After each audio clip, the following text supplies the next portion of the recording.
Okay, Alright, so go ahead and Dogman tell the story. story. So Okay, you oh, need you're the calling it Dogman now. well, okay, it's because I just clicked on the my friend Mateo or Happy Birthday Mateo picture, so now I just have Dogman on the mind. But Makes sense. Ratman isn't an objective term. I think both are acceptable. That would be understood either way. So you need to know this context because you haven't heard my history of dreams. I don't know when it started. I can't think of very many examples from more than a year ago. I think it might have actually just started with like the stress of senior year of college, and I wasn't like getting sleep, and I kept having sleep paralysis and really weird bursts of like lucid dreams and REM sleep. But for whatever reason, I've recently been having weird, like, very edgy, I guess, just like grindhouse. I don't know if edgy is the word. for this, Grindhouse but- slash art macabre gore type dreams with just like the worst things happening, and I'm not like personally. Well, I'm personally affected, but like almost transcendent about it. Okay. But a specific theme is harm coming to my cats, which I'm really protective of. So would you say that your cats are like your kids? I'd say my cats are like my kits. Would you say in rap form, you got two cats and they're just like kids? That sounds. One is a cat and the other's a squid. That sounds Good acceptable. job, So, Joe. okay, point is, this was off a bout of a bunch of dreams where, like, I'm gonna say it very briefly because it's. Okay, it's not worse. I don't think I've had anything that's, like, worse clearly than this dream. But, like, someone Answer was the questions, too. abducting my cat, and trying to cut him open, and I punched him and I had to run away. It was like all black and white and spinny and shit. And this is like a week or two prior to this dream, I think. Maybe more like a month, but recent enough that I had, you know, cat dreams on the mind and my mind on cat dreams. So this dream, it starts off, I'm in my living room. Or no, I'm in my room, which is in the basement of my house. Now, over the summer, I think it's been longer than this, but I've only been present for it over the summer. My parents have been taking in and feeding a stray cat that was like pretty clearly a domestic cat that got abandoned and left outside in our neighborhood. And I'm actually especially protective of him because I just want him to get to live in our house all the time. So that might have been an underlying factor for this. But anyway, I had a dream that he was inside, and I was really worried because there were some other stray cats that were coming inside, and that was kind of weird. My parents were like, "Oh, get him out, get him out." And then I looked outside. There's a sliding glass door in the basement that was finished that I live in, and I saw this like kind of sickly looking scrappy dog. It just like, I don't know, traditional flea-bitten, hair-ruffled, rabid sort of guy. Make sure to answer the question, too.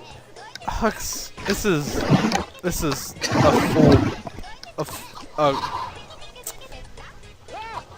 a very resource-intensive story. I can tell it right, or I can answer the questions while telling it. Okay, tell it right. Alright, so there's this stray dog out on the porch, like, oh no, I want to keep the cats inside because I don't know if this dog is safe or whatever. And, like, there's whatever about that. And then I go upstairs, and we have a sliding glass door upstairs as well. And, I forget what the rationale was. It was being opened for some reason. And this, like, real, like, not abnormally large, just, like, probably 90th percentile sized dog, maybe like 5 feet across, pit bull type of thing was inside, and it was really freaking me out. I was like trying to get it outside to shoot dogger, and there were my parents were sort of just like, oh, whatever, It's just a dog. And my sister's watching TV in the other room, and there are some cats, including my own, my real cats, and various fictional cats that we were harboring during this dog incident, just sitting around on the couches, which are there's no clear divider between the kitchen with the sliding glass door and the family room with the couches that the cats were sitting on, so they were like eyeing it kinda scared, but they're like not really doing much about it. Now, I'm really concerned because this dog is big and it looks kinda sickly, and I just like don't want it to spook out any of the cats, and I think it might need help, but I'm trying to get it outside for the time being onto the deck where the upper sliding glass door leads to. And I noticed there are more, like a couple more of these dogs that are even bigger outside. I'm like pretty freaked out. I'm thinking, well, we should probably call animal control, and for whatever reason that just doesn't work out. I think like the phone line was dead or they weren't picking up or something. So as I'm distracted by my phone instead of looking outside, we go from a few dogs piling on the deck in like the surrounding outside area to like just hundreds of them dotting the landscape, basically not everywhere, but just coming from that one direction, like a lot more than you would want. And I mean, personally, I wouldn't want the 3 on my deck, so I actually never went into this much detail before because it was. Hold on, I have an idea. We should probably make this part its own like this part of this. I'll its loop own the part. skull rhythm hell skull minigame. No, we should probably just make this its own part, and then like make that like a bonus clip. So just don't even answer any questions while you're telling the story. Okay, I think I only answered questions I already had. Alright, Yeah, so so yeah, there are works just a out. ton of these dogs outside, and I'm like getting worried. 2 or 3 more are like slipping in as I'm trying to get this first one outside, and I'm like getting pretty upset, so I'm trying to tell my parents, okay, we gotta head out of here. And I'm like trying to pick up all these cats that are just lying around and carry as many of them as I can out to our car out front where there's apparent lack of these dogs. And again, this is a dream, so this is all very muddled, and I'm not like really moving around. I'm still monitoring the screen glass door, and there are just more and more of these dogs. And then, okay, again, these are abnormally large dogs. I hesitate to say there was the amount of precise clarity in the dream that there was like a defined progression of the dogs getting more and more aberrant, but the way I remember it, and what makes for the best story, and I mean, this is my dream, so how I'm remembering it now is pretty much has to be canon, and I'm trying not to invent anything just for the sake of storytelling. I think obviously you have to smooth some stuff up just to be able to translate it into words, but that's not an important distinction. Completely incoherent. Point being, the dogs, the further away from the house they are, the new ones coming are like even larger and larger, to the point where they're maybe like, I don't know, 7 feet snout to tail, like larger than any normal dog would ever be. And they're getting more and more sickly looking, but not like sickly in a way that they couldn't attack you. They're actually getting like really, pardon my French, husky.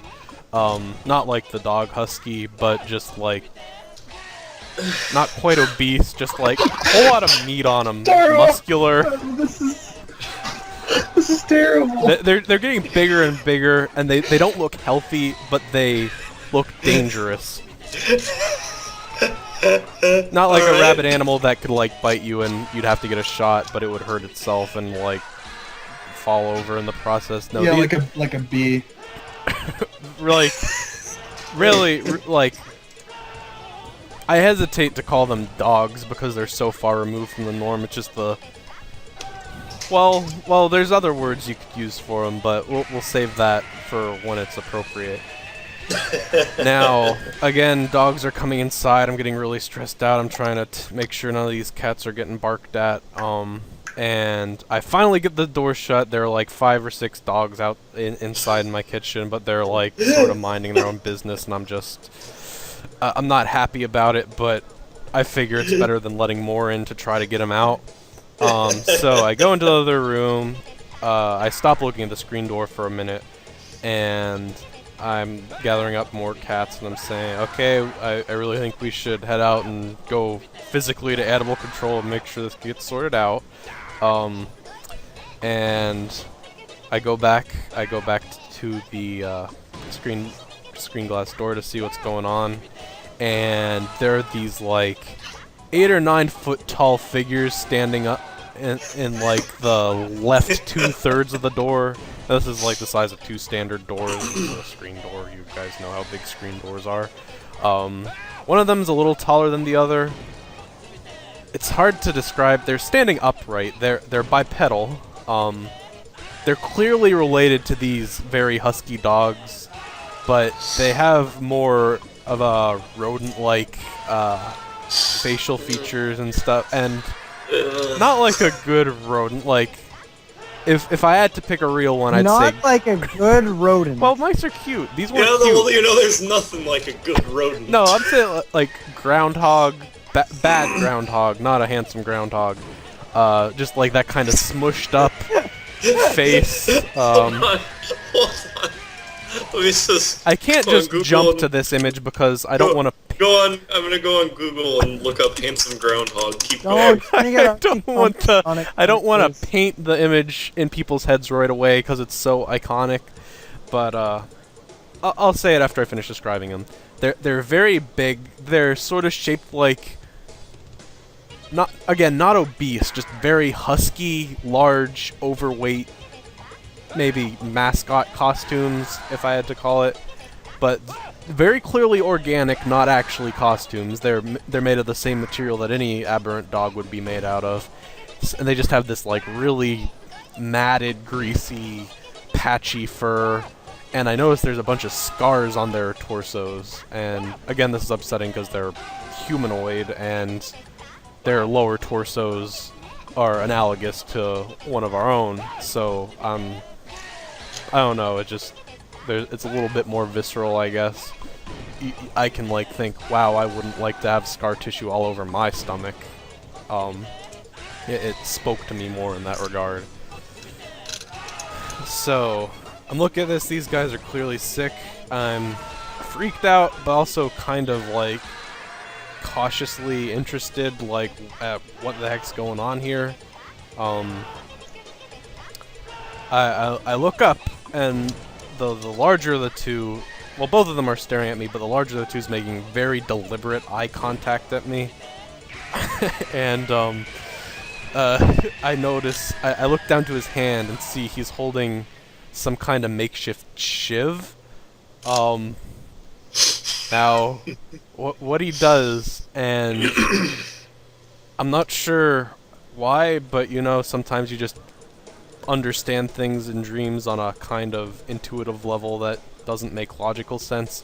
I knew this was like a extremely deliberate, sapient gesture meant for intimidation.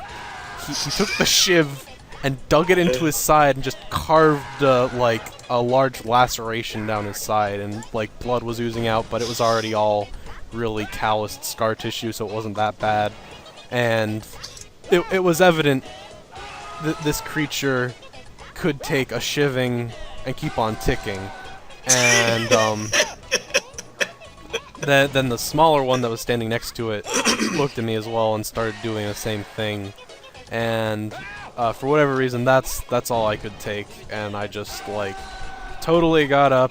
My sister was watching TV. Now, Totally. just to clarify, you're still asleep here. You're not talking about you woke up. Yep, I woke up and saw this. No, my sister was watching TV during all this and not really paying attention, because things that I'm passionate about tend to get ignored.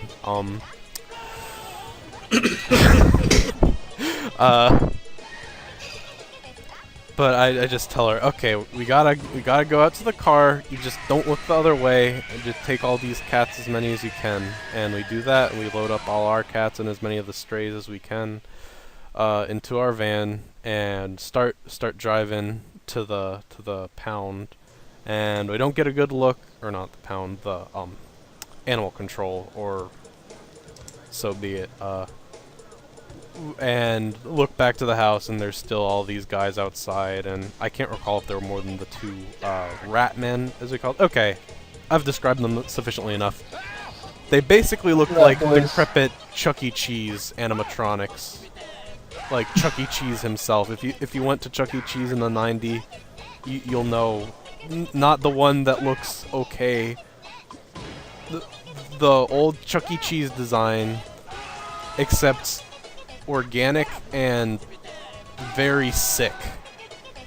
Yeah, I think you've made that perfectly clear. Now nothing weird happens on the way there. We get into the city, and then I'm not sure if the animal control was closed or what, but what we end up doing is going into a Nintendo hobbyist store. Now this isn't a game store; it's only paraphernalia. I remember thinking, oh, that's interesting. This guy has one of those Blockbuster machines that printed out the Pokemon Snap stickers. But he's like taking advantage of the limited supply, and he's just charging like $15 when it would normally be $5, and I'm just like thinking, well, that's not really appropriate. You should just do it at cost. Like, that's such a trivial thing. So I'm talking to this guy, and just like, okay, so I saw these things, these that I described them much like I described them to you just now. He says, he Just now. he just, his visage darkens in sort of a resigned kind of way. He's not mad, he's just like frustrated. He says, alright, well, I've dealt with these before, and I had gotten rid of them, but now that you've talked to me about them, now they can find me again. And then I woke up, and the dream was over. Thank you. That was the story. I did not find a picture of a handsome groundhog. I found several pictures of dogs by looking that up. I just want you to know. What is a dog but a handsome groundhog? Anyway, back to my personal motto.